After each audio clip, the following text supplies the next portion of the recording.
Bien le bonjour à tous, c'est Veni, et aujourd'hui on se retrouve pour une présentation de roster d'une faction sur le mode Rise of Mordor.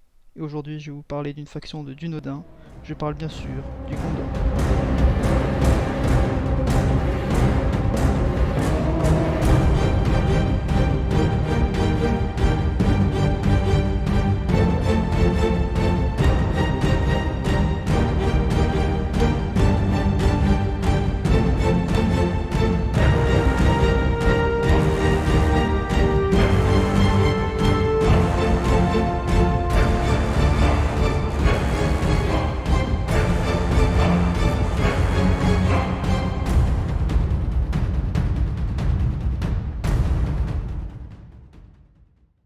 Alors la première unité que je vais vous présenter c'est les Anfalas Koslevis qui sont une unité vassale du Gondor que vous pouvez avoir en 3 exemplaires. C'est un système récurrent avec Rise of Mordor, c'est les unités alliées à la faction, des unités intégrées de mercenaires en gros, qui vont être disponibles seulement en 3 exemplaires contrairement aux unités standards de la faction que vous pouvez recruter en illimité. Donc 3 unités de Anfalas Koslevis maximum. Ce sont des javeliniers tier 1, très légers, avec une armure très légère, donc ils n'arrêtent pas bien les flèches, pas du tout même, ni les javelots. Donc très vulnérables au tir, ils visent très mal, mais ils font des dégâts très puissants, parce que ce sont des javeliniers, s'ils sont bien utilisés. Donc une unité à prendre à tous les coups, hein. Coûte pas cher du tout, ils sont 190, ils ont 8 javelots, ce qui est plus que les autres unités de javeliniers, du Gondor en tout cas. Ils peuvent être très rentables comme médiocres. Mais ils coûtent tellement pas cher que ça vaut le coup d'essayer, je pense. Au moins une unité dans un roster multijoueur, ça peut être très intéressant. La deuxième unité que je vous présentais est une unité standard du Gondor, c'est le Gondor Bow Militia, donc une unité de milice. Pareil, hein, pas beaucoup d'armure, du nombre, 190 hommes, c'est pour des unités d'archers nombreuses, c'est ce qu'il vous faut, hein. Mais sinon en termes de qualité c'est pas ça, hein. Ils n'arrêtent pas les flèches, en duel d'archers c'est exécrable, précision exécrable. Après ils ont des munitions enflammées, donc ils peuvent toujours servir à enflammer les bâtiments, les portes, les tours ennemies en siège, et les anciens sièges s'il y en a en face. Mais sinon voilà, morale exécrable. Si vous en prenez, prenez-en en nombre au moins 5 unités pour faire des dégâts. L'unité de mêlée, pareil, hein, la variante en infanterie de mêlée. Gondor Sword Militia. Bonne défense de mêlée, donc ils tiendront la ligne.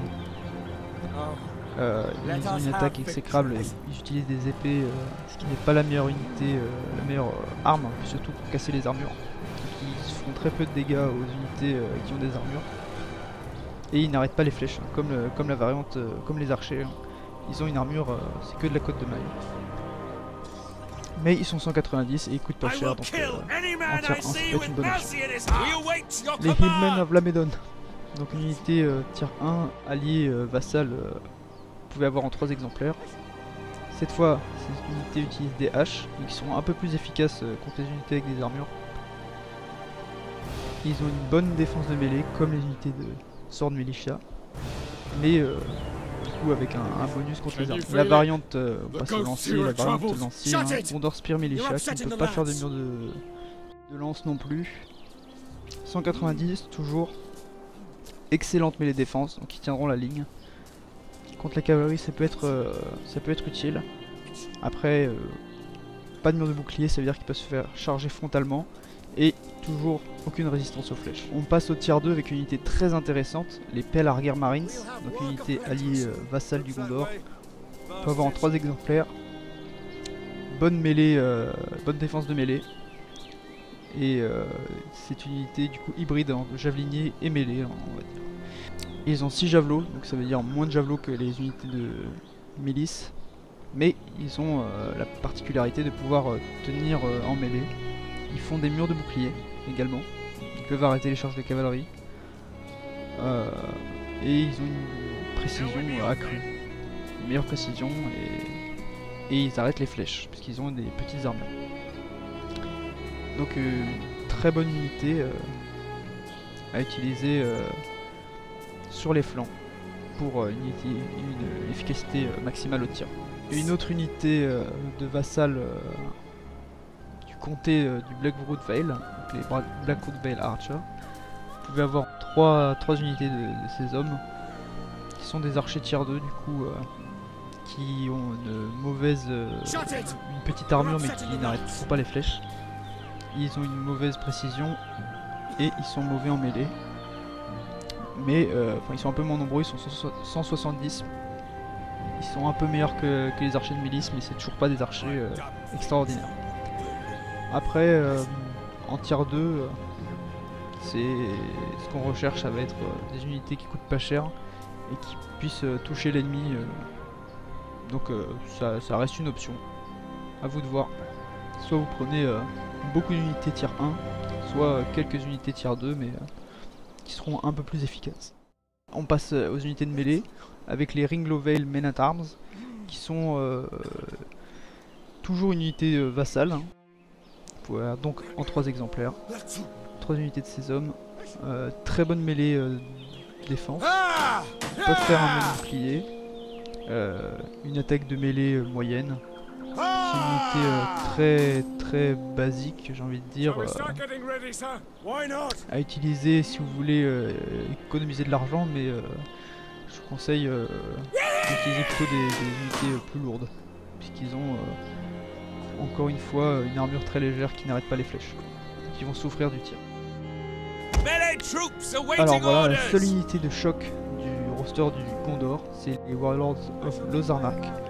Donc une unité de vassal, encore une fois. Ce qui veut dire que au maximum dans un roster, le Gondor aura 3 unités de choc en infanterie. Une unité donc 170 hommes. Toujours pas d'armure conséquente. Hein, ils sont mauvais en mêlée, en défense de mêlée. Mais en attaque de mêlée, ils sont redoutables. Et si vous les utilisez correctement contre la cavalerie ou contre des unités faiblement armées ou même en chargeant dans leur dos, ça peut faire des dégâts et ils peuvent être très rentables. Donc étant donné que c'est la seule unité de choc du Gondor, je vous la recommande grandement. Passons au lancier désormais avec les Pinet Gellin Spearmen en vert, unité vassale du Gondor. 3 exemplaires, vous commencez à connaître le pattern. Cette fois ils ont une bonne armure, une bonne défense de mêlée, excellente même, et ils arrivent à bloquer les flèches. Ils peuvent faire un mur de bouclier et ils peuvent faire une formation en carré pour contrer la cavalerie. Donc c'est des tiers 2, des lanciers tiers 2 utilisés pour bloquer l'ennemi dans la front line, faire une ligne de lancier pour arrêter la charge d'infanterie de mêlée et contourner avec des javeliniers ou de la cavalerie ou une unité de choc pour faire des dégâts. Ça peut être intéressant.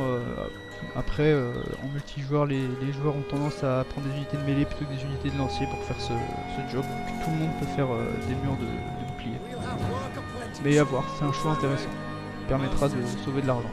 Une autre unité tier 2 très intéressante qu'on a l'habitude de voir en multijoueur dans les parties, c'est les Prince Coast Guard, une unité de Dolamroth, encore un vassal. Hein.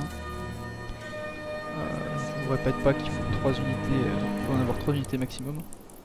Donc ils résistent mal aux flèches puisqu'ils ont une petite armure. Donc au corps à corps ils vont être très vulnérables, mais ils défendent bien. Donc contre les charges de cavalerie c'est redoutable, contre les charges d'infanterie c'est redoutable. Vous mettez quelques-unes de ces unités dans votre ligne et ça tiendra. Après en duel contre d'autres lanciers, contre d'autres halbardiers ou d'autres piquets, il n'y a pas photo, ils vont se faire écraser. Hein. Mais pour leur prix, ils sont assez rentables si vous les utilisez correctement. Une unité intéressante. Voilà, passons au tier 3 désormais, donc l'armée standard du Gondor. Vous les connaissez, vous les avez vus dans les films. Et la plupart des joueurs utilisent ces unités là sur le champ de bataille. J'espère que vous ferez de même parce que ça vaut le coup. Les archers du Gondor, qui est une des meilleures unités d'archers que le Gondor possède. Hein. Très bonne armure contre les flèches en duel d'archers, c'est très efficace. Ils sont 140, donc il y a du nombre quand même. Ils sont assez précis. Ils sont standards, on va dire. C'est vraiment l'unité de base d'archers du Gondor.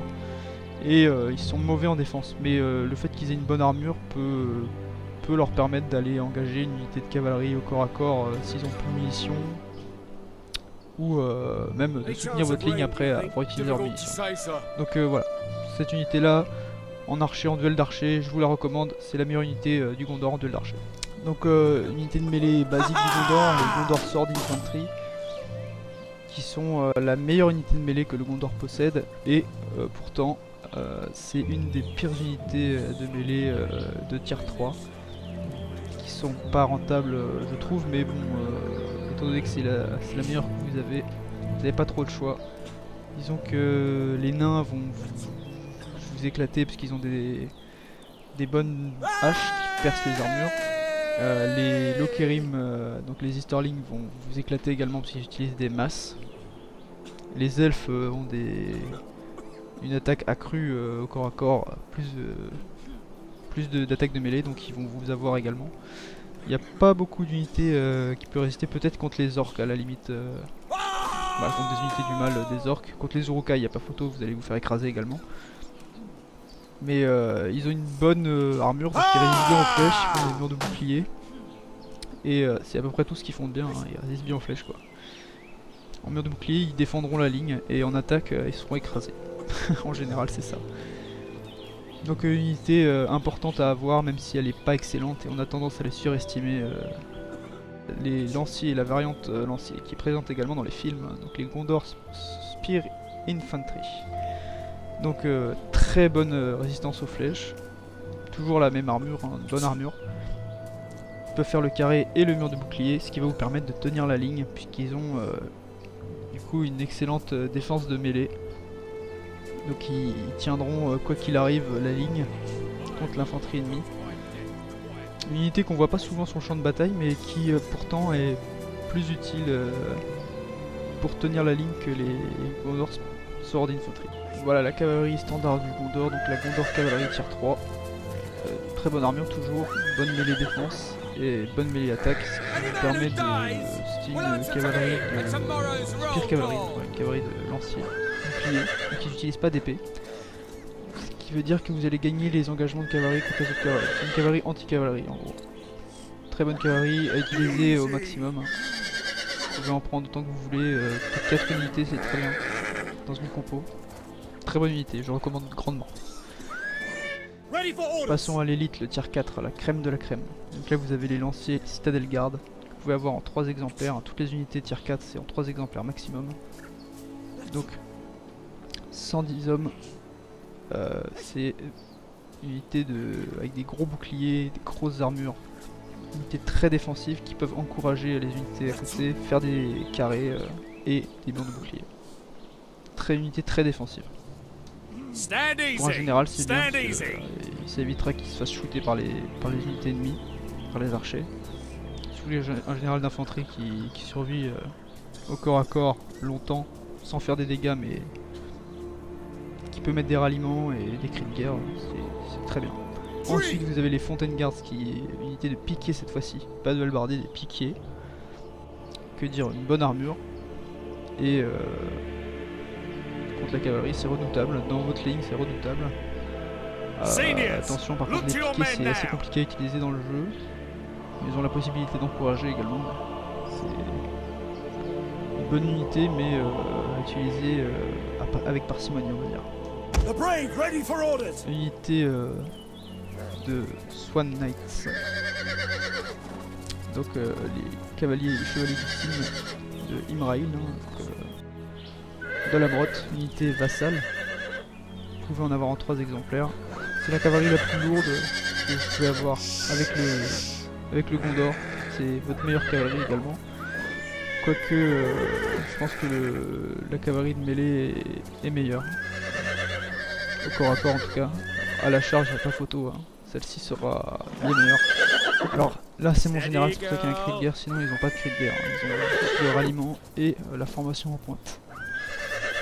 Unité tier 4, les Ithilien Rangers qui sont du coup des archers qui peuvent se camoufler, voir qu'ils ont énormément d'habilité, ils peuvent rallier, ils peuvent se donner du stamina, ils ont rechargement rapide et avance rapide. Donc très bonne unité d'archers, voilà, meilleure du Gondor, mais ils ont aucune armure et du coup contre les flèches en duel de tir ils seront exécrables. Donc attention à bien les protéger, c'est pour ça qu'il faut les cacher, hein, c'est des unités de ranger. Voilà, Donc ils sont également assez bons au corps à corps. Une fois qu'ils ont utilisé leurs munitions, puisque ça va arriver vite, hein, ils utilisent leurs munitions assez rapidement parce qu'ils ont le tir rapide. Donc attention à bien économiser vos munitions pendant la partie et à bien les gérer. Pas utiliser le tir rapide forcément tout le temps si vous voulez économiser des munitions. Et au corps à corps, ils peuvent être utiles. Bien qu'il n'ait pas beaucoup d'armure, ça peut toujours faire des dégâts en charge sur l'arrière ou ce genre de choses. Mais il coûte extrêmement cher après. Donc à voir. Je recommande une unité ou deux maximum par armée, mais utiliser 3 unités ce sera vraiment une dépense trop grande je trouve. Dernière unité de ce roster, le tier 3, le trébuchet en unité spéciale, on va dire unité de siège. Il n'y en a qu'un dans l'unité, mais il peut lancer des roches à l'autre bout de la map quasiment. Il peut utiliser des boulets, des projectiles enflammés pour enflammer les bâtiments ou les villes, et des projectiles standards. On peut voir ils font plus de dégâts également que les catapultes. Le projectile est plus gros, 850 de dégâts, et je sais pas si on voit la portée. Non, la portée n'est pas affichée, mais bon, ils sont très précis, beaucoup plus que les catapultes. Donc si vous voulez une unité de tir qui tire plus loin mais qui est plus précise, c'est ce qu'il vous faut. Après il peut pas bouger, c'est l'inconvénient. Mais pour les sièges c'est assez utile. En bataille standard, il n'y a pas grand intérêt. Pour ce qui est du futur de la faction du Gondor, il y a un reskin qui est prévu de toutes les unités de vassal. Toutes les unités que je vous ai présentées, les unités vassales qui sont disponibles en 3 exemplaires, vont être reskin. Je vous affiche en ce moment même à l'écran les concept art de Maero, le lead concept artiste de la team de développement. Si vous voulez le féliciter pour son travail qu'il fait à chaque fois, c'est absolument incroyable. Après il y a également des généraux spécifiques à la faction, donc des unités uniques. Vous allez voir des unités pas des unités de héros comme dans Warhammer, mais des unités avec un personnage du film dedans. Vous allez avoir Boromir par exemple, Faramir, Denethor et Imrahil, le prince de Dolamrot, qui sera une unité de cavalerie de Dolamrot. C'est les mêmes unités qu'on a déjà dans le jeu, c'est juste qu'il y aura un personnage spécial dedans. Je vous mets également les concept art de Imrahil qui a été fait. C'est à peu près tout pour la faction. Je vous montre juste un roster qui est utilisable en multijoueur. Donc, les fonds pour les parties de Rise of Mordor en général, c'est 17 500 pour les parties, en tout cas les tournois de Rise of Mordor. Après en multijoueur vous faites ce que vous voulez, mais si vous tombez sur des joueurs, c'est à peu près ce qui est donné comme ordre de grandeur au niveau des fonds. 17 500. Donc voilà ma compo. En général j'ai pris Even if every man here dies in making it so, the Lord will permit no other outcome. Supporter ma ligne Stand ready. Comme j'ai choisi le Brace 3 pas le cri de guerre, le Brace 3 pour donner une résistance contre la cavalerie ennemie, puisque la frontline est assez faible. Je leur accorde pas beaucoup de crédit à ces Gondor Sword Infantry, mais ça dépend des parties. Des fois ils font bien, ils se battent bien, des fois moins bien. Mais en général, faire attention. La frontline du Gondor, c'est pas ce qu'ils ont de mieux. La cavalerie, j'ai pris 4 régiments de Gondor cavalerie pour essayer d'avoir un avantage numérique sur la cavalerie ennemie et de la bloquer, peut-être pas de la détruire encore à corps, mais de la bloquer pour que les unités de Warlords of Lothar-Nak, une seule unité de choc de chaque côté du dispositif, viennent aider la mêlée de cavalerie et gagner l'engagement contre la cavalerie ennemie. J'ai beaucoup d'archers, les compos sont basés sur un nombre écrasant d'archers, 5 unités. By your command! Beaucoup de milices pour le nombre. Et les Blackwood Veil, qui sont d'une meilleure précision. Toujours pas aussi en duel d'archer, bon, je perds certainement. C'est pour ça que je vais aller chercher l'engagement avec la ligne et la cavalerie le plus rapidement possible. Et éliminer la cavalerie si possible avec mes archers. J'ai également du coup ma frontale. Melee troops awaiting orders. De Gondor Sword Infantry qui va former un mur de... Et derrière eux, il y a des Prince Coast Guard, donc les unités de l'Albardier 2 qui sont vraiment attirées pour supporter le combat d'infanterie et leur permettre de gagner. Donc voilà, c'est assez simple. Hein. C'est-à-dire que je vais voir de quel côté est la cavalerie ennemie et je vais l'engager soit à gauche, soit à droite. Et, voilà, donc ça c'était la présentation du roster du Gondor, de la faction du Gondor. Une faction qui est très jouée hein, en multi, donc pas la meilleure. Je dirais que c'est un tiers. Non, je la classerais dans pas S tiers, je la classerais dans A. Parce que c'est un roster qui est assez complet, il y a de tout. Il y a moyen de vous amuser et de faire des compos assez fun. Non, c'est un bon roster, il n'y a pas grand chose à changer, il est là depuis très longtemps et la communauté l'apprécie. Donc voilà. Il y a un dernier truc que je voudrais rajouter, il y a une dernière unité qui va être qui est prévue, un tier 4, qui est une unité qui est comme les gardes de la fontaine. Donc une unité de piquier tier 4. Je vous mets l'image, voilà. Et qui sera une unité que vous pouvez avoir seulement en campagne. Donc on aura plus d'unités une fois que ce sera fini. Donc c'était Veni, je vous dis à une prochaine. Portez-vous bien.